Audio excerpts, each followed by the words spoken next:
ஸ்ரீமதி ராமானுஜாய நமஹா. தினமும் வைஷ்ணவம் ஆச்சாரிய சம்பந்தமே நமக்கு உயர்ந்தது. ஆச்சாரிய அபிமானத்திலே நாம் ஒதுங்க வேண்டும். ஆச்சாரியனுக்கு தொண்டு செய்ய வேண்டும். இவன் நம் பையல் என்று அவர் கொண்டாட வேண்டும் என்று இப்படியெல்லாம் பல வியாக்கியானங்களிலேயும் ஆழ்வார் பாசுரங்களிலேயும் நமக்கு ஸ்பஷ்டமாக காட்டப்படுகின்றதே. இப்படி இருந்தால் அதற்குரிய பலன் என்ன? ஏன் இப்படி இருக்க வேண்டும்? ஆச்சாரியனுடைய அபிமானத்தை பெற வேண்டும், அவருக்கே தொண்டு செய்ய வேண்டும் என்று ஏன் சொல்லப்படுகின்றது அப்படிங்கிறத மிக தெள்ள தெளிவாக நேரே பதில் அமையும்படிக்கு விளாஞ்சோலை பிள்ளை அருமையாக பாசுரத்திலே காட்டிக் கொடுக்கிறார். தீங்கேதும் இல்லா தேசிகன் சன் சிந்தைக்கு பாங்காக நேரே பரிவுடையார் ஓங்கார தேரின் மேல் ஏறி செழுங்கதிரோன் ஊடுபோய் சேருவரே அந்தாமந்தான் அப்படின்னு காட்டுறார். ஆச்சாரியனை அடைய வேண்டும், அவருக்கு தொண்டு செய்ய வேண்டும். செய்தால் ஓம்காரம் என்கின்ற தேரின் மீது ஏறி அர்ச்சராதி மார்க்கம் வழியாக சென்று பரமபதத்தை அடைந்து அங்கு எழுந்தருளி இருக்கும் திருமகளார் கேழ்வனான எம்பெருமானுக்கு அவர்கள் சேர்த்தியிலே நித்திய கைங்கரியம் பண்ணிக்கொண்டும் மங்களாசாசனம் பண்ணும்படியான பேற்றை பெறுவார்கள், அடைவார்கள். இதில் ஐயமில்லை அப்படின்னு காட்டுறார்.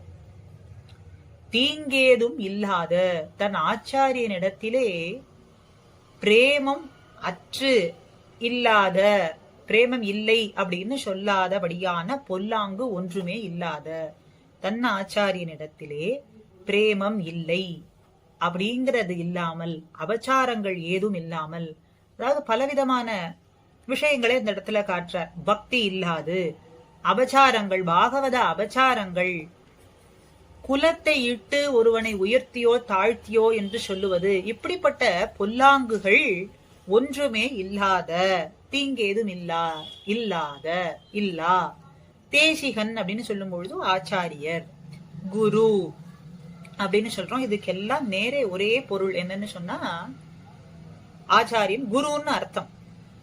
இப்ப ஸ்வ ஆச்சாரியனுடைய, தேசிகன் தன் ஸ்வ ஆச்சாரியனுடைய, அவர்கள் ஆச்சாரியனுடைய சிந்தைக்கு, திரு உள்ளத்துக்கு, அவருடைய எண்ணத்துக்கு, சிந்தைக்கு ஏற்றது போலே அவர் என்ன சிந்தித்திருக்கிறாரோ அதற்கு ஏற்றபடி, அவருடைய உகப்புக்கு படிக்கு பாங்காக, அனுகூலமாம் படிக்கு, அனுகூலமாக அந்த சிந்தைக்கு அவர் எண்ணினபடிக்கு ஏற்றமாய் நடக்கும் படிக்கு நேராக, அவருக்கு நேராக பணிவிடைகள் செய்பவர்கள், அவருக்கு நேராக அவரிடத்திலே இருந்து அவருக்கு வேண்டியதை எல்லாம் செய்பவர்கள், அவர் சிந்தித்திருப்பதற்கு ஏற்றார் போல நடப்பவர்கள், யாரையிட்டோ செய்யாமல் தான் நேரே சென்று செய்பவர்கள், அவர்கள் அவரிடத்திலே பிரேமம் உடையவர்கள், ஆச்சாரியனிடத்திலே மிகுந்த பக்தி உடையவர்களானவர்கள்.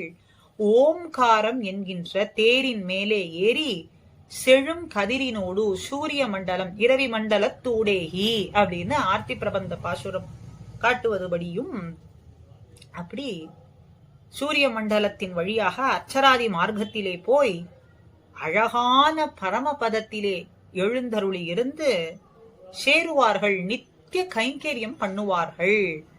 ஆச்சாரியனுக்கும் அங்கே எழுந்தருளி இருக்கக்கூடிய எம்பெருமானுக்கும், பிராட்டியோடு சேர்ந்து இருக்கக்கூடிய எம்பெருமானுக்கும், அதாவது ஆச்சாரியனுக்கு கைங்கரியம் செய்யறதுங்கிறது இந்நாட்டிலும் சரி அந்நாட்டிலும் எப்பொழுதுமே யாதாத்ம பாவியாய் நாம் செய்ய வேண்டும். அப்படிங்கறதான் மதுரகவி ஆழ்வார் செயல் நன்றாக திருத்தி பணிகொண்டீர், இப்படி தேவரீர் செய்த உபகாரத்துக்கு கருணையடியாக என்னுடைய நிலையை பார்த்து உம்முடைய கருணையாலேயே அடியேனை திருத்தி பணிகொண்டீர், இதற்கு உபகாரம் செய்ய வேண்டும் என்று என்னுடைய மனசு பரிதவிப்பிக்கின்றது, ஆசைப்படுகின்றது. ஆனால் ஏதேனும் உபகாரம் செய்ய முடியுமான்னு பார்த்தால் செய்ய முடியாமல் திரிந்து கொண்டிருக்கின்றேன், உம்முடைய திருவடிகளிலேயே கிடந்து தவித்துக் கொண்டிருக்கேன் அப்படின்னு சொல்றார். அது எப்படி யாதாத்ம பாவியா, இந்த ஆத்மா உள்ளந்தனையும் இப்படி திரிந்து கொண்டிருக்கேன் அப்படின்னு சொல்றார். அது போலே ஆச்சாரியனுக்கு கைங்கரியம் செய்து கொண்டும் அங்கே எழுந்தருளி இருக்கக்கூடிய எம்பெருமானுக்கும் கைங்கரியம் செய்வார்கள். அப்படின்னு இந்த இடத்துல காட்டுறார். அப்படி தீங்கேதும் இல்லாத தேசிகன் தன் சிந்தைக்கு அப்படிங்கறதுனாலே தப்பில் குருவருளால் அப்படிங்கிறபடிக்கும் தாழ்வாதுமில் குறவர் என்று சொல்றது படிக்கும் இப்படி தோஷம் இல்லாதவராய், அதாவது பல தோஷங்களை பார்த்தோம். பக்தி அற்றவராய், குலத்தை இட்டு ஒருவரை உயர்த்தியோ தாழ்த்தியோ அப்படின்னு சொல்றது, ஞான அனுஷ்டானங்களிலே குறையோ அப்படிங்கிறபடிக்கு இல்லாமல் இப்படி எந்தவித பொல்லாங்கும் இல்லாதபடிக்கு ஆச்சாரியன் பக்கலிலே பிரேமை அற்றிருக்கின்றது அப்படிங்கிற பொல்லாங்கு எதுவுமே இல்லாது சிந்தைக்கு பாங்காக நேரே பரிவுடையார். மகா உபகாரனான ஆச்சாரியனுடைய திருவுள்ளத்துக்கு அனுகூலம். அப்படி நமக்கு மகா உபகாரம் பண்ணினவனான ஆச்சாரியன், அப்படிப்பட்ட ஆச்சாரியனுடைய திருவுள்ளத்துக்கு அனுகூலமாக நாம் அவனுடைய திருவுள்ளத்திலே எண்ணி இருக்கும்படிக்கு அப்படிப்பட்ட சிந்தனைக்கு ஏற்ற நாம் நடந்து அந்த காரியங்களை எல்லாம் செய்யும்படிக்கு நாம் அதிலே இசைந்து பாங்காக பரிவுடையோர், ஆசை உடையவர்கள், பிரேமை உடையவர்கள். பரிவுடையோர் சொல்லும்போது அப்படிப்பட்ட ஆச்சாரியனிடத்திலே பரிவுடையோர்கள். அப்படிப்பட்ட பரிவுடையவர்கள் ஓம்காரம் என்கின்ற தேரின் மேலே ஏறி செல்வார்கள். அர்ச்சராதி மார்க்கத்திலே செல்லும் பொழுது ஓம்காரம் என்கின்ற தேரிலே அமர்ந்து ரவிமண்டலம்னு சொல்லும்படியான சூரிய மண்டலத்தை வழியாக அர்ச்சராதி மார்க்கத்திலே சென்று அங்கே பரமபதம் போய் விண்ணாடு சென்று நித்திய சூரிகளிலே நித்திய முக்தர்கள் அப்படின்னு சொல்லும்படியாக அத்தனை பேரிலேயும் தொண்டக்குலம் அப்படின்னு சொல்லும்படியாக அத்தனை பேரோடும் ஒரு கோஷ்டியாக எழுந்தருளி இருந்து எம்பெருமானுக்கு பல்லாண்டு பாடுவார்கள் அப்படிங்கறத இந்த இடத்துல காட்டுறார்.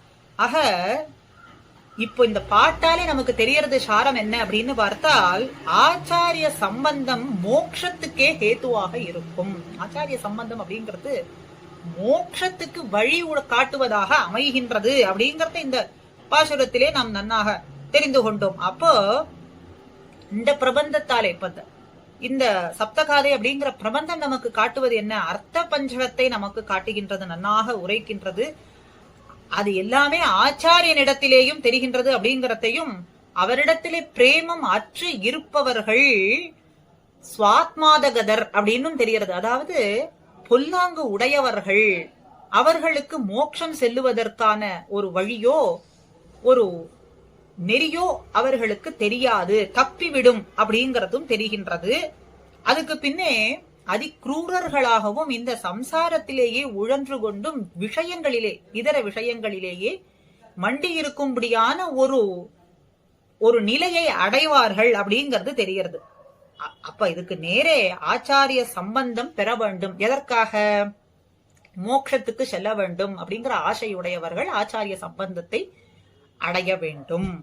அதே போலே ஆச்சாரியனிடத்திலே பிரேமை உடையவனாய் இருப்பவன், அவருடைய சிந்தைக்கு தெரிந்து உள்ளம் உகந்து அவருக்கே தொண்டு செய்பவன், அவருடைய எண்ணங்களுக்கு ஏற்ப அதை நிறைவேற்றுபவனானவன், அவன் பெறக்கூடிய பயன் என்ன?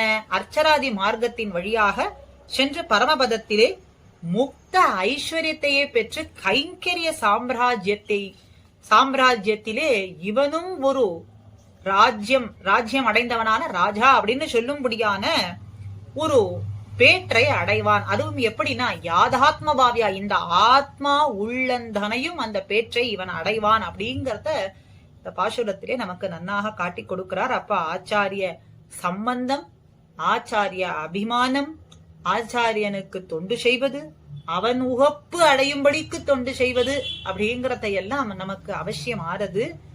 அப்படி அவசியம் ஆறதுனாலே இதனாலே நமக்கு கிடைக்கக்கூடிய பேரு எப்பொழுதும் அழிவில்லாததான நாடு, அப்ராக்கிருதமான நாடு, நலமந்தமில்லதோர் நாடுன்னு சொல்லக்கூடியதான பரமபதத்திலே சென்று எப்பொழுதும் பகவத் அனுபவத்திலேயே மூழ்கி பகவத் கைங்கரியத்துக்கு பிராப்தி பெறுவார்கள் அப்படிங்கறத இந்த பாசுரத்திலே நாம் தெரிந்து கொள்கின்றோம். அதனாலே ஆச்சாரிய சம்பந்தம் அப்படிங்கிறது மிக அவசியமானது, உத்கிருஷ்டமானது. அது அத்தனை பேருக்கும் கிடைக்க வேண்டும் என்று அடியேன் இந்த பதிவிலே பிரார்த்திக்கின்றேன். ஸ்ரீமதே ராமானுஜாய நமஹ.